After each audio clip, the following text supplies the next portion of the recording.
বোন আমার, যার কাছে তুমি নেই তার কাছে পৃথিবীর কোনো সম্পদ নেই। বোন আমার, 12 বছর 15 বছর বয়সে তুমি কেন বিবাহের পূর্বে আরেকজনকে তোমার শরীর ধরতে দাও? আর যুবক ভাই আমার, কি বলিস কি তুই? এই পৃথিবী আর পৃথিবীতে যা আছে এর চেয়ে মূল্যবান হচ্ছে এই মেয়েটা।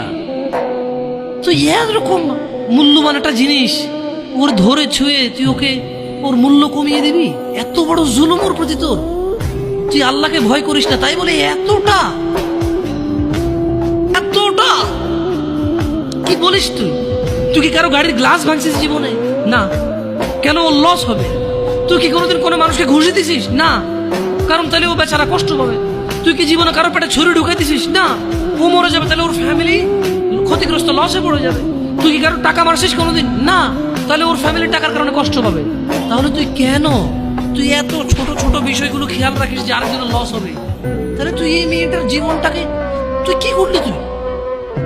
তুই পুরো পৃথিবী আর পৃথিবীতে যা আছে সবকিছু বিক্রি করলে যে সম্পদ হবে, সবকিছু অর্জন করলে যে অর্জন হবে, এর চাইতে মূল্যবান তুই ওকে সতীত্ব থেকে বের করে নিয়ে আসলি।